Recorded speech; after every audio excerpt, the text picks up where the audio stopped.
Hinduism, Buddhism, and Sikhism represent the three major Dharmic faiths. While they share a geographic origin in the Indian subcontinent, they operate on deeply different theological principles. Their foundings are separated by thousands of years. Hinduism emerged first around 1500 BC, followed by Buddhism in the 5th century BC, and finally Sikhism in the 15th century AD. Today, these traditions influence over 1.7 billion people, including 1.2 billion Hindus, 500 million Buddhists, and 30 million Sikhs. These populations remain concentrated in specific regions. India has the highest Hindu and Sikh populations, with Sikhs primarily located in Punjab, while Thailand maintains the world's largest Buddhist majority. Because these faiths share a vocabulary, using terms like karma and reincarnation, Western audiences often incorrectly assume their internal rules are interchangeable. Navigating these traditions requires a specific side-by-side comparison to understand the distinct cultural and philosophical motivations driving each group. Hinduism centers on Brahman, a supreme cosmic spirit. This spirit manifests through various deities and avatars, most notably Krishna and Rama. Buddhism is non-theistic. It directs focus away from a creator god and toward the framework for enlightenment established by Siddhartha Gautama, the Buddha. Sikhism follows a strict monotheism. Founded by Guru Nanak, the faith centers on devotion to Waheguru, a single, formless, and all-powerful creator. These different concepts of divinity are recorded in specific foundational texts. For Hindus, the primary sources of authority are the Vedas and the Bhagavad Gita.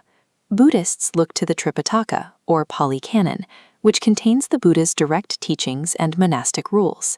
In Sikhism, the Guru Granth Sahib serves as ultimate authority. Followers treat this text as their living and eternal guru rather than a historical record. These core texts determine whether a practitioner seeks guidance from polytheistic avatars, a teacher's psychological framework, or a revered living book. Physical practice occurs in dedicated sanctuaries, the Hindu mandir, the Buddhist vihara or pagoda, and the Sikh Gurudwara. Geography also dictates sanctity. For Hindus, the city of Varanasi along the Ganges River is a primary site for mass ritual and devotion. Buddhists identify Bodh Gaya as their most sacred location, as it marks the spot where the Buddha achieved enlightenment. The Harmandir Sahib, or Golden Temple, in Amritsar serves as the holiest site in the Sikh tradition. Each faith relies on a specific leadership structure to maintain these spaces. In Hinduism, a pujari leads worship and performs the specific, localized rituals required within the mandir. A Buddhist bhikkhu, or monk, provides spiritual guidance to the community through a dedicated monastic lifestyle. A Sikh Granthi serves as the official custodian and reader of the Guru Granth Sahib within the Gurudwara. Religious authority shifts from the ritualistic duties of the priest to the guidance of the monk and the scriptural caretaking of the custodian. These traditions define the enemy differently. Hinduism identifies external mythological evils, such as the Rakshasa, power-seeking giants that oppose cosmic order. Buddhism focuses on the figure of Mara, a celestial king who represents the temptations that hinder a practitioner's path to enlightenment. Sikhism focuses exclusively on internal evils known as the five thieves: lust, rage, greed, attachment, and ego.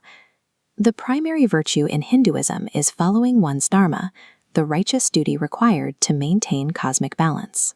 In Buddhism, the core requirement is following the Noble Eightfold Path to systematically eliminate the sources of suffering. Sikhism emphasizes seva, or selfless service to the community, as the fundamental duty of every believer. Consequently, the greatest violations are adharma in Hinduism, ignorance in Buddhism, and haumai, the self-centered ego, in Sikhism. A practitioner follows dharma to protect the cosmic order, the Eightfold Path to remove ignorance, or seva to dismantle the ego. Every dharmic faith is built on the premise that life is a cycle of rebirth, but they disagree on how to exit that cycle. The Hindu goal is moksha, liberation from reincarnation and a total union with Brahman. Buddhism seeks nirvana, a state that ends the cycle of suffering by extinguishing desire and removing the conditions for rebirth. Sikhism pursues mukti, where the soul achieves liberation by merging with the creator, Waheguru. This diagram shows how the core belief in a creator determines which path a practitioner follows toward their final spiritual goal. While the desire to end the cycle of rebirth is shared, the spiritual mechanisms required to achieve that exit are fundamentally distinct. The Hindu path provides a framework for those seeking diverse divine manifestations and the fulfillment of cosmic duty. The Buddhist path offers a self-guided system to eliminate suffering through psychological discipline without the intervention of a deity. The Sikh path combines strict monotheism with active community service to dismantle the self-centered ego. These three faiths provide precise, distinct operating systems for living, each rooted in its own cultural and spiritual